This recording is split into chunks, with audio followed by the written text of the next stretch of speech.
Right after our wedding, my husband's parents handed me adoption papers and said, "You'll be legally taking care of your husband's younger siblings now." My husband smiled and said, "Sign it, babe, it's your duty." I took out my own set of papers and said, "Then you'll love what I have here." He read it, and his jaw dropped. I never imagined that the happiest day of my life would spiral into a situation straight out of a drama series. But here I am, sharing this story because I need to get it off my chest and maybe find some clarity. Our wedding was set in a charming chapel in Charleston, South Carolina. The city's historic streets, lined with ancient oaks draped in Spanish moss, provided the perfect backdrop. Friends and family gathered, the air buzzing with joy and anticipation. I felt like I was living in a dream. After the ceremony, as we were about to step into the reception hall, my husband's parents approached me. They were dressed impeccably, exuding an air of authority that was hard to ignore. His mother held out an envelope, her expression unreadable. "Here," she said, pressing the papers into my hand. "You'll be legally taking care of your husband's younger siblings now." I blinked, trying to process her words. "I'm sorry, what?" My husband, standing beside me, placed a reassuring hand on my back. "Sign it, babe. It's your duty." The weight of the situation hit me like a freight train. We had never discussed this. His younger siblings, aged 12 and 14, were wonderful kids, but becoming their legal guardian was a monumental responsibility. I took a deep breath, attempting to steady my racing heart. This is a lot to take in. Why wasn't this discussed before? His father chimed in, his tone firm. "We assumed you'd understand. Family takes care of family." I looked at my husband, searching his face for any sign of remorse or understanding. Instead, I saw expectation, as if this was something I should have anticipated. Reaching into my purse, I pulled out an envelope of my own. My hands trembled slightly as I handed it to him. "Then you'll love what I have here." He took the papers from my hand, his confident demeanor faltering as he read. His face turned pale, and he stammered, "What is this?" "Divorce papers," I replied calmly. "I had a feeling something was off when you insisted on keeping our finances separate and avoided discussions about the future." His parents gasped, their eyes wide with shock. "You can't be serious," his mother whispered. "I am," I said firmly. "Marriage is a partnership. Springing such a life-altering decision on me without prior discussion is a breach of trust." The room fell silent. My husband's face was a mixture of disbelief and anger. "I thought you loved me." "I do," I said, tears welling up. "But love isn't about blind obedience. It's about mutual respect and understanding." His parents tried to interject, but I held up my hand. "This is between your son and me." Turning to my husband, I said, "I need time to think." "I suggest you do the same." With that, I left the room, the weight of the situation pressing down on me. So I left the room that day, wedding dress still flowing behind me, high heels clicking against the floor like thunder in the hallway. People smiled at me, thinking I was just heading to fix my makeup or take a breath. But no one knew that the moment I stepped out, I was stepping away from the man I just married. I sat in my car, hands on the wheel, not driving. Just breathing. That night, I didn't go to the hotel we booked. I went to my sister's place across town. She opened the door, took one look at me, and pulled me into a hug. No questions asked. Not yet, anyway. A few hours later, my phone lit up. Messages. Calls. Mostly from my husband. But also his mother. And then a text came in that made my heart stop. "You better come back and fix this mess. You've already been added as their guardian on paper." Signed by him. I froze. He signed papers saying I would be the legal guardian before the wedding. Without telling me. Without my signature. I couldn't believe it. Was that even legal? I showed my sister. She looked furious. "He forged your signature." Or his parents did. I called a lawyer the next morning. What I found out next turned everything on its head.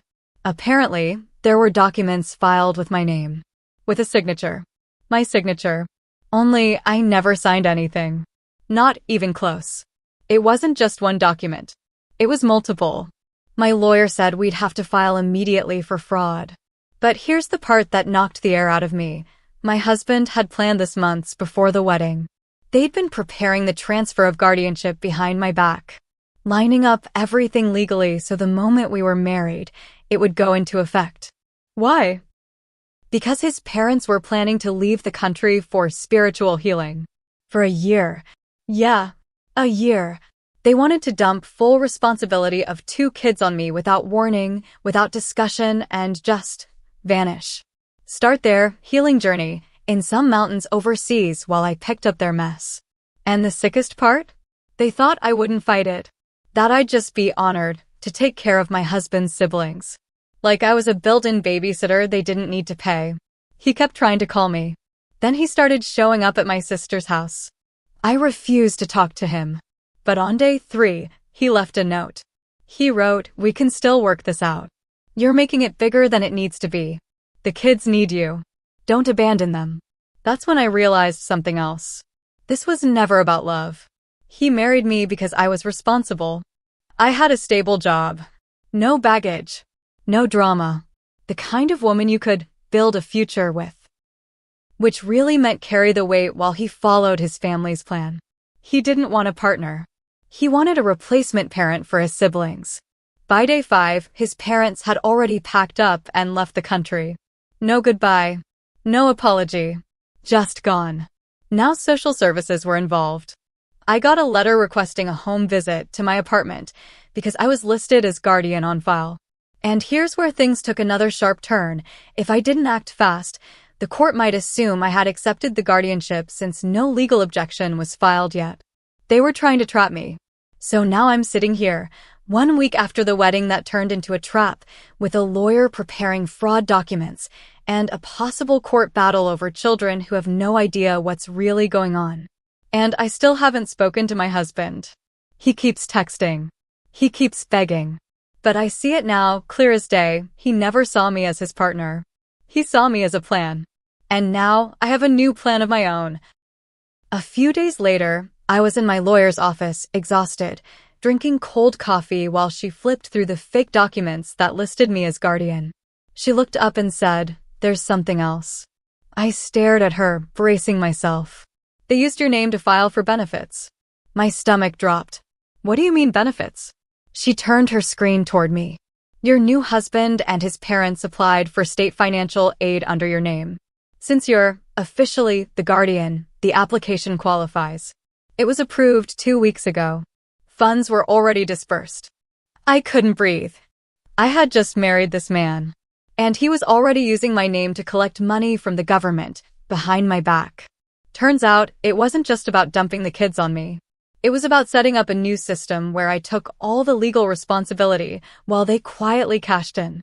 The funds were sent to an account in my name, but the bank info was his. They forged everything. Pay stubs. Residence documents. I hadn't even changed my last name yet, and they were already milking it. So it wasn't just betrayal. It was identity fraud. Financial abuse. And if I didn't act fast, it would all come crashing down on me. I filed a report immediately. Fraud, identity theft, and began the process of freezing everything tied to my name. But then, just when I thought I'd uncovered the worst of it, the guidance counselor left a voicemail asking why I hadn't come in for the scheduled meeting to discuss James and Eli's transition into your home. I never scheduled anything. But I called back anyway. I was tired of running from their chaos. She was kind. Calm. She told me both boys were struggling, acting withdrawn. That they were confused about where they were living. One of them asked, "Are we gonna stay with her forever now?" I sat there, completely frozen. These kids didn't even know the plan. They weren't in on it. They weren't part of this scam. I almost didn't answer. But something told me to pick up. It was James, the 14-year-old. He said quietly, "Hi. I know you probably don't want to talk to us. But I found a letter. It's from my mom. I think you should read it." My heart sank. "What kind of letter?" He read a few lines aloud. It was from his mother, written months before the wedding. It said things like, "She won't say no if it's already done. We need someone solid to raise them. She's perfect. Once we're out of the country, it'll all settle." It was a plan. Written down. Clear as day. And James? He was crying. They used you, he whispered. And they didn't even tell us the truth. That call changed everything. Because now I had a witness. Someone innocent. And maybe, someone willing to help me expose it all. My lawyer said this was gold. A handwritten note, read and held by one of the minors involved. It could blow the entire scheme wide open. But it also meant something deeper. Those boys. They weren't just victims of a legal scam. They were victims of their own parents. 2 nights later, I got an email from a woman I didn't know. Her name was Sylvia. Subject line, I was engaged to him too. I stared at it for 10 minutes before opening it. Inside, she said she'd been with my husband on and off for 6 years. That he always kept her a secret. That he told her he was only marrying me for a stability deal. That once his parents left, he planned to make a real life with her. I felt sick, but I kept reading. She had screenshots, texts, a photo of them together, taken 3 weeks before our wedding. And her final line? He said you wouldn't last. That you were too soft to fight. I hope you prove him wrong. After Sylvia's email, I felt my hands shake for the first time in days. Not out of sadness, but rage. She had no reason to lie. Her screenshots matched the timeline exactly. Her face was in his recent photo album. The same one he proudly showed off to friends at our wedding. She was the other woman. But she was also another victim. We met at a cafe 2 days later. She was quiet, ashamed, but angry. He used me too, she said. Said he'd leave you after the paperwork was done. That once the guardianship was set up, he'd finally be free. My jaw clenched. Free from what? She looked down. From responsibility. My lawyer was already building the case. Fraud, forgery, identity theft. And now, emotional manipulation of minors, with potential witness tampering. I gave the letter James found to our legal team. We had it examined. The handwriting matched his mother's signature on the adoption papers. That letter became the nail in their legal coffin. James and Eli were placed in emergency foster care. My heart broke. They were just kids in the middle of something they never asked for. I tried to visit them. They allowed it. The boys hugged me and cried. They weren't mad. They just wanted the truth. And they finally had it. The day the police showed up, he was at the gym. Sylvia and I watched from the parking lot. They cuffed him without a word. He looked around, panicked. Then he saw me standing behind the tinted car window. He froze. I rolled it down just enough so he could hear me. You wanted a life with no responsibility? Congratulations. You're getting it. In prison. He screamed something, but I rolled the window back up. He was charged with fraud, forgery, identity theft, and falsifying government documents. His parents were hit with conspiracy and financial abuse of a dependent. They were extradited back from their spiritual retreat within a month.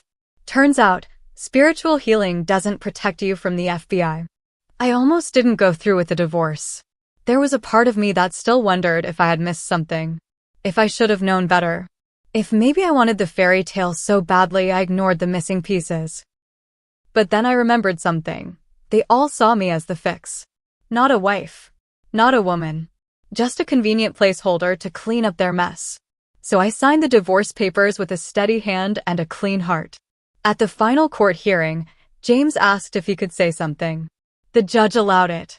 He stood up, 14 years old, voice shaking, and said, "My parents told me she was going to be our new mom. That we were lucky. But she was the only one who ever told us the truth. I don't want to live with people who lie to survive. I want to live with someone who fights for what's right." He looked at me. I hope one day I can live with her. For real. Everyone in that courtroom cried. Even the judge. I didn't get custody, not right away. But I became their permanent emergency contact. Their court-appointed mentor. I see them every week. And next year, when James turns 15, he can request a change in guardianship. He says he will. As for Sylvia, she testified against him, too. Bold and honest. She didn't run from the mess. She helped clean it up. We're not best friends. But we're something rare, 2 women who found the truth in the same fire and walked out stronger. My ex is serving 6 years. His parents got 3. The government took back every cent. And me? I live alone now. Peacefully. I still wear the ring sometimes, not because I miss him, but because it reminds me what happens when you stop listening to your gut. I was naive. I ignored signs. I didn't ask enough questions. That's on me. But I fought back. And that part? That part I'm proud of.